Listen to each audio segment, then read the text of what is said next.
اعوذ باللہ السمیع العلیم من الشیطان الرجیم بسم اللہ الحمد للہ وحدہ والصلاۃ والسلام علی من لا نبی بعدہ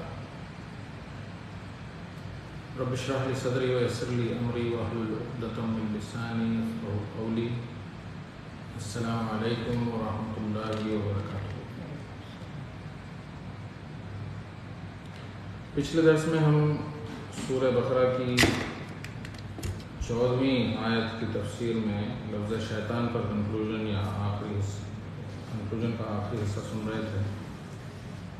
آج کے درس میں ہم 14ویں اور 15ویں آیت کی تفسیر سنیں گے. تو 14ویں آیت جو چل رہی ہے اس میں وَإِذَا لَقُوا الَّذِينَ آمَنُوا قَالُوا آمَنَّا وَإِذَا خَلَوْا إِلَىٰ شَيَاطِينِهِمْ قَالُوا إِنَّا مَعَكُمْ انما نحن مستہزئون. تو جب یہ مومنوں سے ملتے ہیں، ان سے کمیونیکیٹ کرتے ہیں یا مومنوں کی محفلوں میں جاتے ہیں تو کہتے ہیں کہ ہم ایمان لے آئے ہیں، لیکن جب وہ اکیلے خلوت میں اپنے جیسے شیاطین کے ساتھ ہوتے ہیں تو ان سے کہتے ہیں کہ ہم تمہارے ساتھ ہیں، ہم تو ان کا یعنی مسلمانوں کا مذاق اڑا رہے تھے. تو اب اس آیت کا آخری لفظ اور سورۃ الفاتحہ سے پڑھنے کی ترتیب کا 59واں لفظ مستہزئون ہے. لفظ مستہزئون کا روٹ یا مادہ ہے ز حمزہ ہے، جس کے معنی مذاق اڑانے والے کے ہیں. اب آئیے دیکھتے ہیں قرآن میں یہ لفظ کس طرح استعمال ہوا. سورہ توبہ میں منافقوں سے سوال ہو رہا ہے کہ کیا تم اللہ سبحانہ وتعالیٰ کا، اس کی آیات کا اور اس کے رسول کا مذاق اڑاتے ہو؟ تو یہ ہنسی اڑانے والے جو اللہ کا، اس کی آیات اور رسول اللہ صلی اللہ علیہ وسلم کا مذاق جو اڑاتے تھے، سورہ احقاف میں فرمایا کہ انہیں چوکنا کیا گیا تھا کہ اس حرکت کی سزا انہیں اس دنیا میں بھی ملے گی، اور پھر سورہ جاسیہ میں فرمایا کہ آخرت میں بھی انہیں اس کی سزا ملے گی، اور آخر میں انہیں دوزخ کی آگ میں سزا ہوگی جس میں وہ ہمیشہ رہیں گے. اور یہ مذاق اڑانے کی جو حرکت ہے وہ کفر کی وجہ سے ہے، نفاق کی وجہ سے ہے، اللہ کی آیات کا انکار کرنے کی وجہ سے ہے، شرارت اور سرکشی کی وجہ سے ہے، جہالت کی وجہ سے ہے، طنز کرنے یا نیچا دیکھنے کی وجہ سے، اور دنیا کی زندگی نے جو دھوکے میں ڈال رکھا ہے اس کی وجہ سے. اور پھر ہم مسلمانوں کو حکم ہوا ہے کہ ایسے مذاق اڑانے والوں کو دوست نہ بنائیں. تو جو مسلمانوں کا، ان کی حرمت کی جو چیزیں ہیں، قرآن کا، رسول اللہ صلی اللہ علیہ وسلم کا، اللہ تعالیٰ کا جو مذاق اڑاتے ہیں ان کو دوست نہیں بنانا چاہیے.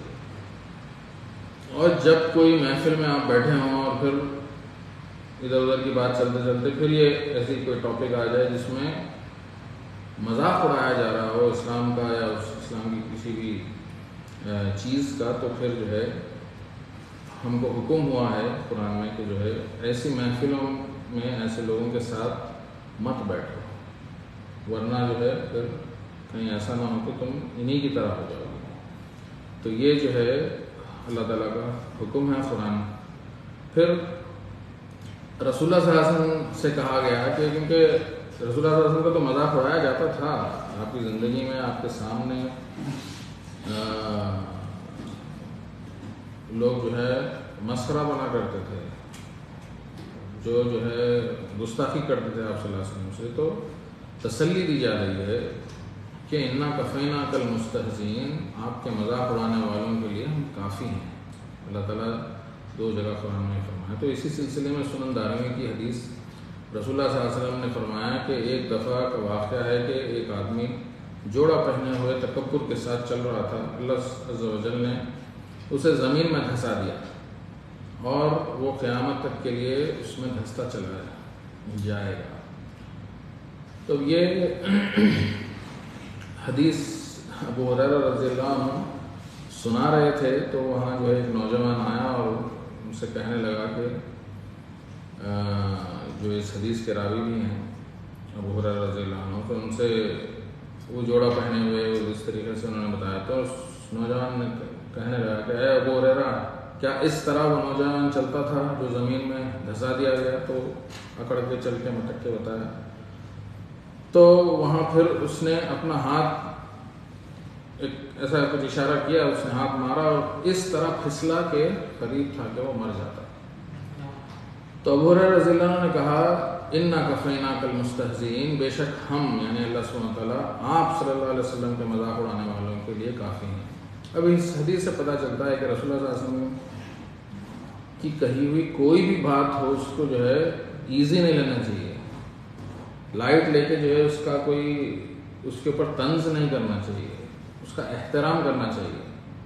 تو رسول اللہ صلی اللہ علیہ وسلم کا احترام نہ کرنے والوں کی پکڑ فوراً ہو سکتی ہے، اس حدیث سے پتہ چلتا ہے، اس دنیا میں فوری ہو سکتی ہے. تو یہ تو صحابہ رضی اللہ عنہ کے زمانے کی بات ہے، اسی لیے فوراً اس نوجوان کی پکڑ ہو گئی. لیکن آج کیا ہم رسول اللہ صلی اللہ علیہ وسلم کی باتوں کا مذاق نہیں اڑا رہے ہیں اپنی حرکتوں سے؟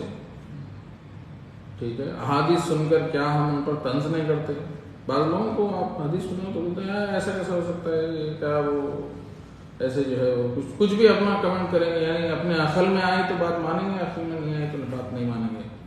تو کچھ بھی ایسی بات کر دیں تو بغیر یہ سوچے سمجھے کہ جو ہے اس کا نتیجہ کیا نکل سکتا ہے، تو اس سے جو ہے خیال کرنا چاہیے. یہ کوئی معمولی بات نہیں ہے رسول اللہ صلی اللہ علیہ وسلم کی کوئی کہی ہوئی بات کے اوپر آپ جو ہے کچھ بھی اپنا کوئی کمنٹ کر دیں. کیا ہم بعض صحیح احادیث کو مانتے ہیں اور بعض کو نہیں؟ ہو رہا ہے، ہم دیکھ سکتے ہیں آج معاشرے میں ہمارے ہو رہا ہے. کچھ لوگ جو ہے مانتے ہیں، کچھ لوگ جو ہے کچھ احادیث کو مانتے ہیں، کچھ لوگ کچھ احادیث کو نہیں مانتے. بھائی حدیث تو حدیث ہے، ٹھیک ہے نا. وہ فرقے کے اوپر بھی بات آ گئی اب تو، وہ دوسرے فرقے والوں کی، ارے بھائی تو اللہ کے رسول صلی اللہ علیہ وسلم کی کہی ہوئی بات ہے تو فرقے کا کہاں سے معاملہ آ گیا اس کے بیچ میں؟ تو یہ جو ہے چیزوں سے بچنا چاہیے. کیا ایسا کام کرنا رسول اللہ صلی اللہ علیہ وسلم کی بات کو ٹھکرانا نہیں ہے؟ اگر وہ حدیث صحیح ہے اور آپ جو ہے فرقے والی اس میں آ کے بولیں گے کہ نہیں وہ ہم اس کو نہیں مانتے، تو کیسی بات کر رہے ہیں ہم لوگ؟ کیا ہم اس سچویشن میں نہیں؟ اور کوئی یہ مذاق نہیں ہے کہ جو ہے آج ہماری جو حالت ہے وہ کیا اس وجہ سے نہیں ہو سکتی؟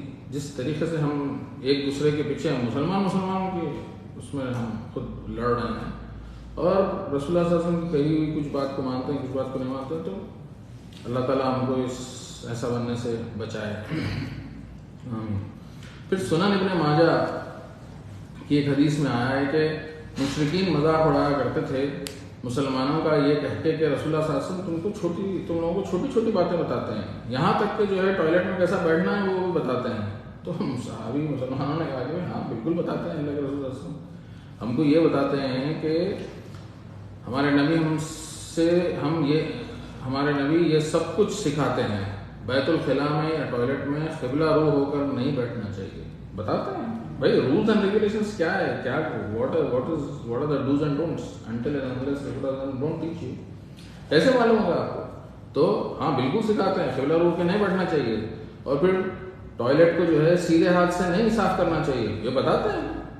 کیونکہ قرآن میں آتا ہے کہ بھائی کافروں کے بارے میں آتا ہے کہ یہ تو بالکل نجس ہیں، کیوں وہ الٹے ہاتھ سے کھا لیتے ہیں، وہی ہاتھ سے ٹوائلٹ دھوتے ہیں.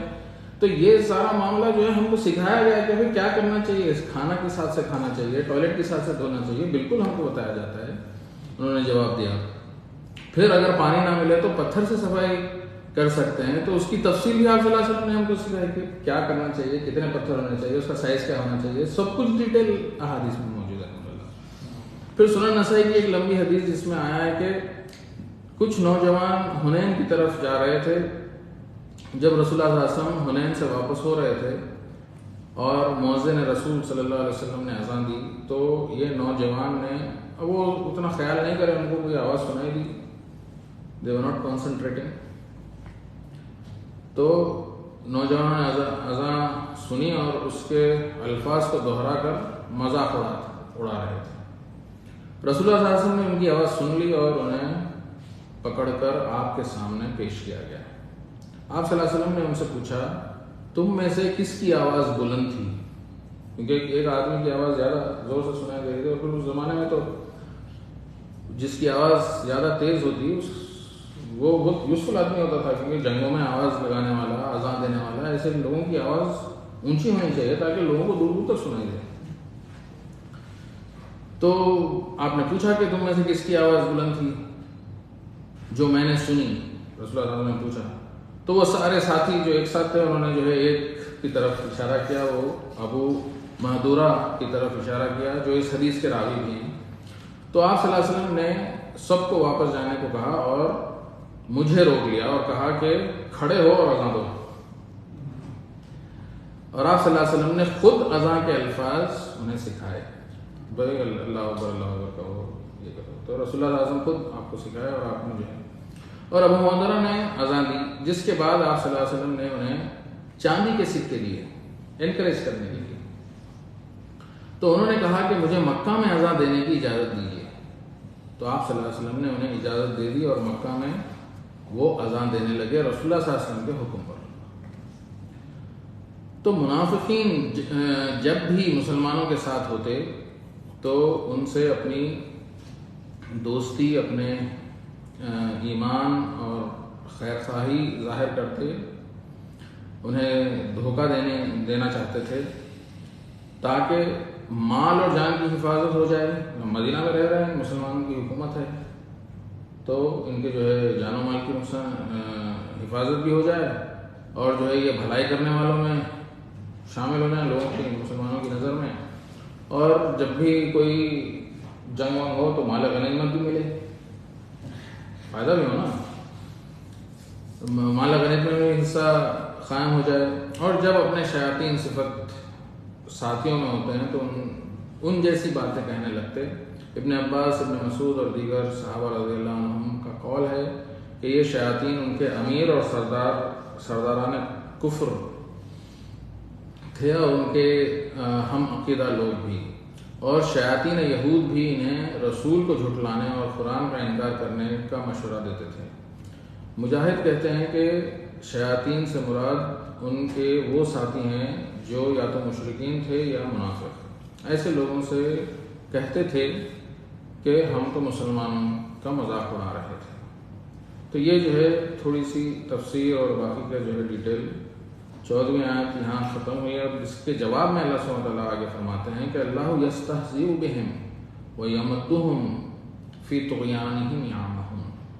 در حقیقت یہ منافق یہ سمجھتے ہیں کہ ہم تو مسلمانوں کا مذاق اڑا رہے ہیں، لیکن اللہ تعالیٰ جواب دے رہا ہے کہ در حقیقت اللہ ان منافقوں کا مذاق اڑا رہا ہے اور ان کو ان کی سرکشی اور شرارت میں ڈھیل یا مہلت دے رہا ہے کہ وہ اپنے عقل کے اندھے پن میں بڑھتے چلے جائیں۔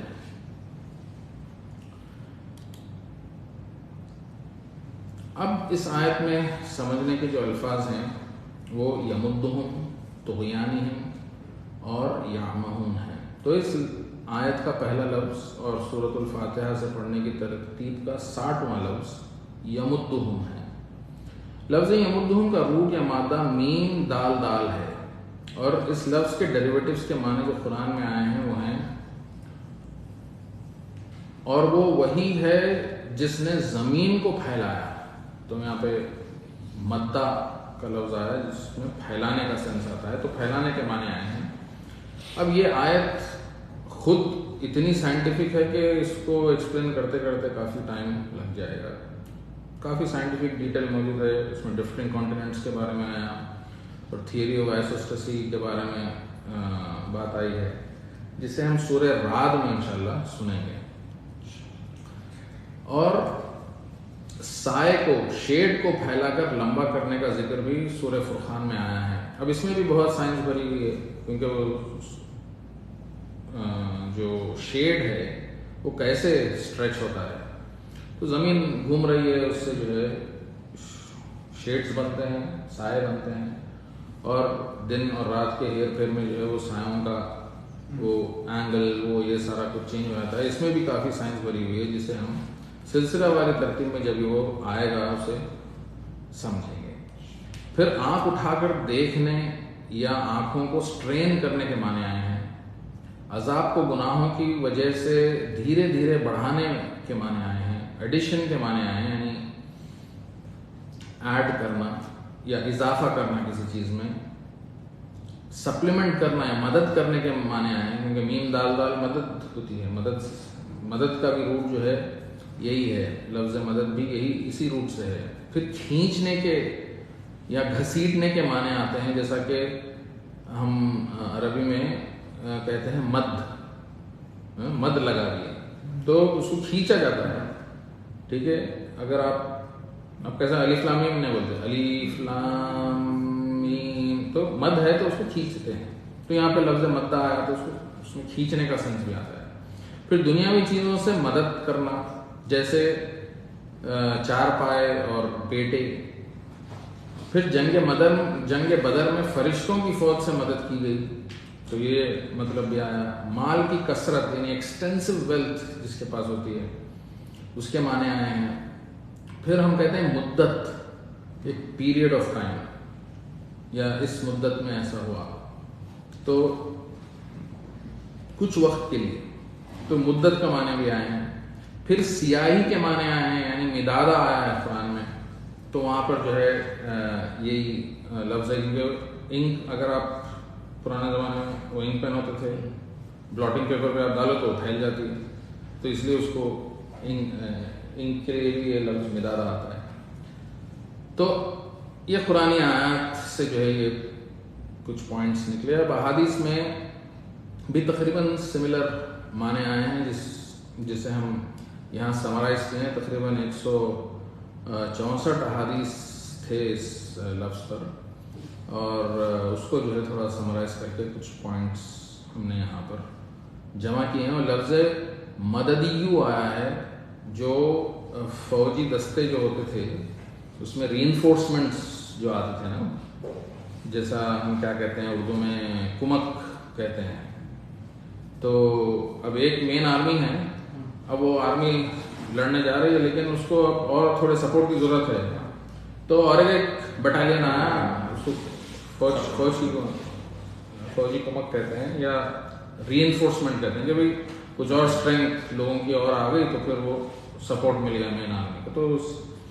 تو صحیح مسلم اور ابو داؤد کی احادیث، عوف بن مالک رضی اللہ عنہ فرماتے ہیں کہ وہ زید بن حارثہ کے ساتھ جنگ مطاع کے لیے نکلے، اور اہل یمن سے جو کمک یا ری انفورسمنٹ جو ہمیں ملی، ان میں سے ایک شخص میرے ساتھ ہو لیا۔ اب یہ حدیث لمبی ہے، یہاں صرف بتانا اتنا ہے کہ بھائی وہ لفظ یہاں پہ ری انفورسمنٹ کے معنی میں آیا ہے۔ پھر ذکر کے متعلق ادب المفرد کی حدیث، ام المومنین جویریہ رضی اللہ عنہ ایک وقت صبح ذکر کے لیے بیٹھی، جبکہ رسول اللہ صلی اللہ علیہ وسلم ان کے حجرے سے باہر گئے، اور جب واپس آئے تو دن کا کافی حصہ گزر چکا تھا، اور دیکھا کہ جویریہ رضی اللہ عنہ ابھی بھی ذکر میں بیٹھی ہیں۔ آپ صلی اللہ علیہ وسلم نے فرمایا کہ میں نے جاتے وقت 3 بار، انہوں نے کہا کہ کیا تم ابھی ایسے ہی بیٹھی ہو؟ تو پھر کہا کہ میں جاتے وقت 3 بار یہ کلمات کہے جو بھاری ہے اس ذکر پر جو تم صبح سے کر رہی ہو۔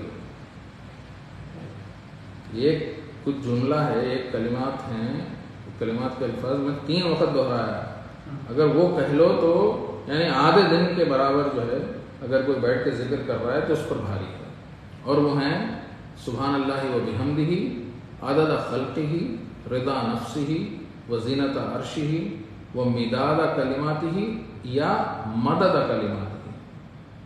تو یہاں پہ لفظ مدد آیا یا مداد آیا، تو اس لیے جو ہے یہ دعا بھی اس میں شامل ہو گئی۔ تو یہ الفاظ 3 بار صبح میں پڑھ لینے سے بہت سارا جو ہے بہت بھاری بھرکم اس میں جو ہے اللہ تعالیٰ نے ثواب رکھا ہے۔ پھر لفظ مدہ آیا ہے پھیلانے کے معنی میں۔ صحیح مسلم کی ایک حدیث، جنگ بدر کے دن جب رسول اللہ صلی اللہ علیہ وسلم نے کافروں کی فوج کو دیکھا جو 1000 تھے، اور صحابیوں کی فوج کی تعداد 313، کسی میں 319، کسی میں ایسے کچھ فگرز آئے ہیں، تو آپ صلی اللہ علیہ وسلم نے قبلے کی طرف اپنا رخ کر کے ہاتھوں کو پھیلا کر آسمان کی طرف اٹھایا اور اپنے رب سے دعا کرنے لگے۔ لمبی دعا ہے، اس کے تفصیل میں گئے بغیر دعا کرتے کرتے آپ کے کاندھوں سے جو ردا آپ کی تھی، جو کپڑا تھا وہ ڈھلک کر گر گیا تو ابو بکر رضی اللہ عنہ نے یہ دیکھا اور دیکھ کر جو ہے وہ آیا، آگے کپڑا آپ کے اوپر ڈالا واپس، اور پھر پیچھے سے آپ کو لپٹ لیے، لپٹ کر جو ہے کہنے لگے کہ بے شک اللہ تعالیٰ ضرور آپ کی دعا کو قبول کرے گا اور جو اس نے آپ سے وعدہ کیا ہے وہ اس کو پورا کرے گا۔ تو اللہ رب العزت نے یہ آیات نازل کی کہ جب آپ صلی اللہ علیہ وسلم اللہ سبحانہ وتعالیٰ سے دعا کر رہے تھے اور اس نے آپ کی دعا کا جواب دیا اور کہا کہ میں 1000 فرشتوں سے تمہاری مدد کروں گا۔ تو ہم یہاں پہ یہ پوری چیزیں آگے، ایک تو ہاتھ پھیلا کر دعا کرنے کا مطلب تھا یہ حدیث میں، پھر یہ جو مدد آئی فرشتوں کی وہ آیت بھی جو ہے اس میں شامل ہو گئی، جو ایک کے بعد ایک نازل ہو رہے تھے فرشتے۔ تو یہاں جو ہے یہ مطلب آیا۔ پھر ابن ماجہ کی حدیث فرمایا رسول اللہ صلی اللہ علیہ وسلم نے کہ ایک کھجور کے درخت کے اطراف کی جو زمین ہے وہ جہاں تک اس درخت کی شاخیں پھیلی ہوئی ہوں، ٹھیک ہے، اس درخت کے مالک کی ہے، یعنی جہاں تک ایک جھاڑ کی جو ہے ایک درخت کی جو شاخیں پھیلی ہوئی ہیں، کیونکہ وہ پھل وغیرہ پھر اس پہ گریں گے نا، تو جتنا اس کا سراؤنڈنگ ہے، جتنا جو ہے اس کے برانچز جتنی دور تک جاتے ہیں، وہ زمین جو ہے اتنی زمین اس درخت کے مالک کی ہے۔ تو اب اگر کسی کے گھر میں جام کا جھاڑ لگا ہے لیکن پھل گر رہا ہے دوسرے کے گھر میں، تو اس کو واپس کر دینا چاہیے، کیونکہ یہ اس کی ملکیت ہے، بازو والے کی، اپنی نہیں۔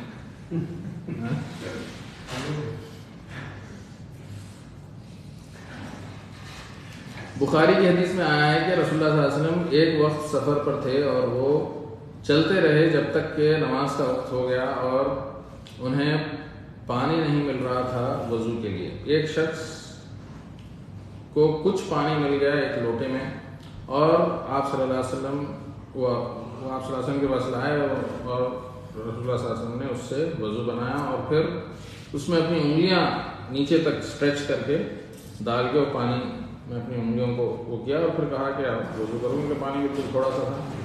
تو یہ اللہ کے رسول صلی اللہ علیہ وسلم کے موجودوں میں سے ہیں۔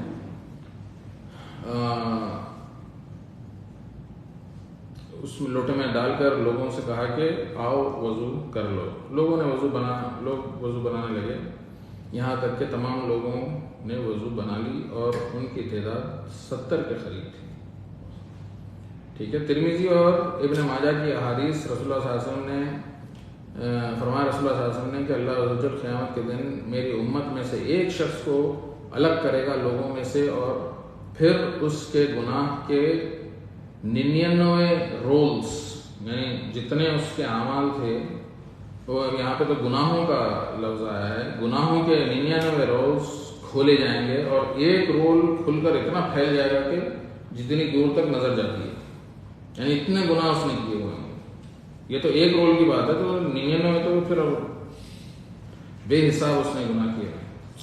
اللہ سبحانہ وتعالیٰ اس سے پوچھے گا کہ کیا تو ان گناہوں کا انکار کرتا ہے، یا میرے کاتبوں نے تجھ سے کوئی ظلم تو نہیں کیا؟ وہ اپنے تمام گناہوں کو قبول کر لے گا کہ وہ گناہ اس نے ہی کیے ہیں۔ پھر اللہ تعالیٰ اس سے پوچھے گا کیا تیرے پاس کوئی عذر ہے؟ وہ کہے گا نہیں یا رب، کوئی عذر نہیں۔ تو اللہ سبحانہ وتعالیٰ فرمائے گا کہ تیرے پاس ایک نیکی ہے تو تیرے ساتھ کوئی ظلم یا زیادتی نہیں کی جائے گی، اور پھر ایک بطاقہ یا ایک کارڈ اللہ سبحانہ وتعالیٰ نکالیں گے جس پر لکھا ہوگا لا الہ الا اللہ محمد رسول اللہ۔ اللہ تعالیٰ اس سے کہیں گے کہ تیرے اعمال لا اور ترازو میں ڈال۔ وہ کہے گا میرے یہ ایک نیکی ان برے اعمال کا مقابلہ کیسے کرے گی؟ اللہ تعالیٰ فرمائیں گے کہ تیرے ساتھ ظلم نہیں کیا جائے گا۔ تو ایک پلڑے میں اس کے اعمال ڈال دیے جائیں گے اور دوسرے میں جو ہے وہ بطاخہ رکھ دیا جائے گا، یا جو کارڈ ہے وہ رکھ دیا جائے گا جس پر کلمہ لکھا ہوا تھا، اور اعمال جو ہے ہلکے ہو جائیں گے اور وہ ایک کلمہ جو ہے تمام ان برے اعمال پر بھاری ہو جائے گا۔ تو پتہ چلا کہ گناہوں کا کوئی وزن نہیں ہوتا، لیکن اللہ کا نام سب پر بھاری ہوتا ہے۔ پھر ابن ماجہ کی حدیث، معراج میں رسول اللہ صلی اللہ علیہ وسلم ابراہیم علیہ السلام، موسیٰ علیہ السلام اور عیسیٰ علیہ السلام سے ملاقات کی اور قیامت کے آنے کی گھڑی کے بارے میں بات کی۔ ابراہیم علیہ السلام نے کہا کہ مجھے اس کے بارے میں کچھ علم نہیں ہے، اور پھر موسیٰ علیہ السلام نے بھی یہی کہا، اور عیسیٰ علیہ السلام نے فرمایا کہ مجھے قیامت کے آنے سے پہلے کچھ کام انجام دینا ہے، حالانکہ مجھے یہ نہیں پتا کہ قیامت کے آنے کی گھڑی کب ہے، اس کا علم صرف اللہ سبحانہ تعالیٰ کو ہی ہے۔ پھر انہوں نے دجال کے بارے میں بتایا اور کہا کہ میں اس کا قتل کروں گا اور لوگ اپنے اپنے گھروں کو واپس ہو جائیں گے، اور یاجوج و ماجوج ان میں پھیل جائیں گے، اور کوئی دریا نہیں چھوڑیں گے جس کا پانی ختم نہ کر دیں، اور کسی بھی چیز سے گزریں گے تو اسے تباہ کر دیں گے۔ لوگ اللہ سے دعا کریں گے اور میں بھی اللہ سے دعا کروں گا ان کی موت کے لیے، اور یاجوج اور ماجوج کی موت ہوگی، اور ساری زمین ان کے مردوں کی بدبو سے مہک رہی ہوگی۔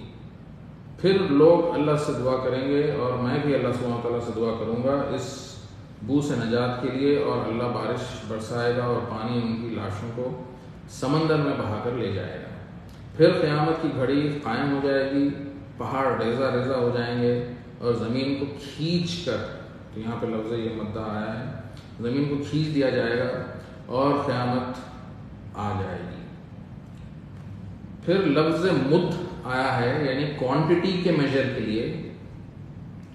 ایک تھی مدت جو اسی لفظ سے ہے، جو ٹائم میجرمنٹ کے لیے ہے، اور یہ لفظ ہے مد جو کوانٹٹی کو میجر کرنے کے لیے ہے۔ یہ دونوں بھی جو ہے اسی لفظ سے جو ہے آ رہے ہیں۔ تو یہ ایک متفق علیہ حدیث میں آیا ہے کہ ایک مد پانی، ایک جو ناپ جس طریقے کا ہوتا ہے، ایک مد پانی سے جو ہے آپ صلی اللہ علیہ وسلم وضو بنا لیا کرتے تھے، اور ایک سا پانی سے غسل کر لیا کرتے تھے۔ وہ ایک سا ہو رہے تھے، وہ ایک چھوٹی سی لگنی کے برابر ہوتا ہے، اس سے جو ہے آپ غسل کر لیا کرتے تھے۔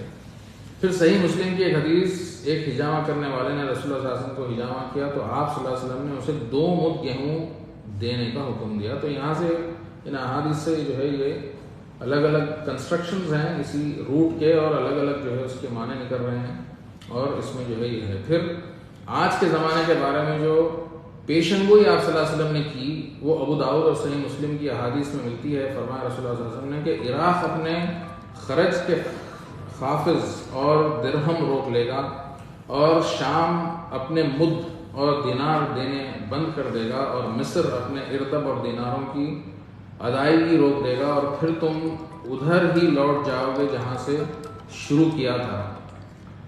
یہ حدیث پوری ہو چکی ہے۔ یہ حدیث میں جو رسول اللہ صلی اللہ علیہ وسلم نے پیشن گوئی کی تھی وہ پوری ہو چکی ہے۔ قرآن ریسورسز ویب سائٹ پر ہماری اسٹیٹس آف امہ مسلم امہ کے نام سے ایک آرٹیکل موجود ہے جو ہم نے 2004 میں لکھا تھا، جب عراق پر اکنامک سینکشنز لگے تھے۔ آج 20 سال بعد اس میں سیریا بھی ایڈ ہو گیا ہے، اور ایجپٹ بھی اس میں شامل ہو چکے ہیں۔ تو یہ حدیث جو ہے یہ تینوں ممالک کے بارے میں پوری ہو چکی ہے، یا یہ ایریا کے بارے میں آپ صلی اللہ علیہ وسلم نے جو پیشن گوئی کی تھی وہ پوری ہو چکی ہے۔ پھر لفظ مدہ آیا ہے کھینچنے کے لیے۔ ترمذی، ابو داؤد، دارمی اور ابن ماجہ کی احادیث رسول اللہ صلی اللہ علیہ وسلم سورہ فاتحہ کے ختم پر آمین کھینچ کر پڑھتے تھے۔ تو یہاں پہ یہ لفظ مد جیسے میں نے کہا وہ بھی جو ہے اس میں شامل ہو گیا ہے۔ پھر صحیح مسلم کی ایک حدیث میں آتا ہے کہ عمر رضی اللہ عنہ فجر کی نماز کھینچ کر لمبی پڑھایا کرتے تھے۔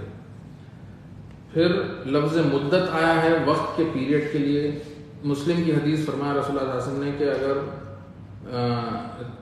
اگر تم طویل عرصے تک زندہ رہو گے تو تم لوگوں کو دیکھو گے کہ ان کے ہاتھوں میں بیل کی دم جیسی چیزیں ہیں، اور وہ صبح کے وقت باہر نکلتے ہیں تو اللہ کے غصے اور غضب ان پر ہوتا ہے، اور جب وہ شام کو لوٹتے ہیں تو اللہ کا غصہ اور غضب ان پر ہوتا ہے۔ بخاری کی حدیث حدیبیہ میں جو صلح مسلمانوں اور قریش مکہ کے بیچ میں ہوئی، جس میں یہ طے ہوا تھا کہ جو بھی مشرک مسلمانوں کے پاس آئے گا تو اسے مشرکوں کو واپس کر دیا جائے گا۔ تو رسول اللہ صلی اللہ علیہ وسلم اس مدت میں جو بھی مسلمان مدینہ آتے انہیں واپس کر دیا کرتے تھے، اور اسی دوران کچھ مسلمان عورتیں بھی آئی جس کے بارے میں سورۃ الممتحنہ کی آیات نازل ہوئی، جس میں اللہ نے منع فرمایا مسلمان عورتوں کو مشرکین کے پاس واپس بھیجنے سے۔ تو اس آیت کے نازل ہونے کے بعد آپ صلی اللہ علیہ وسلم نے عورتوں کو واپس نہیں کیا۔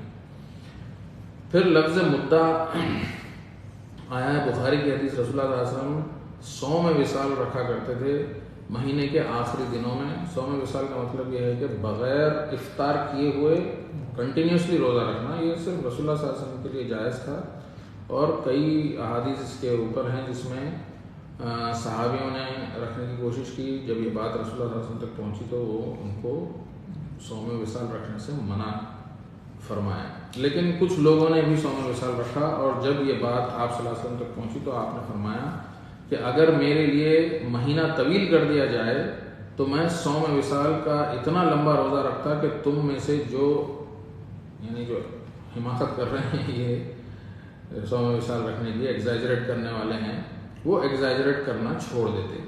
مطلب یہ ہے کہ رسول اللہ صلی اللہ علیہ وسلم نہیں چاہتے تھے کہ دوسرے لوگ یہ ایسا جو ہے روزہ رکھیں۔ تو اب یہاں پر یہ لفظ یمدہم کی تفصیل ختم ہوئی، یہاں پر ہم درس کو روک دیں گے، نیکسٹ سیٹرڈے انشاءاللہ آگے تفصیل سنیں گے۔ 15ویں آیت میں اور 2 الفاظ ہیں، اس کو جو ہے اسی تفصیل ہم جانیں گے۔ دعا ہے اللہ سبحانہ تعالیٰ سے، الحمدللہ رب العالمین، اللہم صلی وسلم وبارک علی عبدک و رسولک و سیدنا محمد وعلی آلہ وازواجہ وبارک وسلم۔ ربنا آتنا فی الدنیا حسنۃ وفی الآخرۃ حسنۃ وقنا عذاب النار۔ ربنا لا تزغ قلوبنا بعد إذ هديتنا وهب لنا من لدنك رحمة إنك أنت الوهاب۔ سبحان ربک رب العزة عما یصفون وسلام علی المرسلین، الحمد للہ رب العالمین۔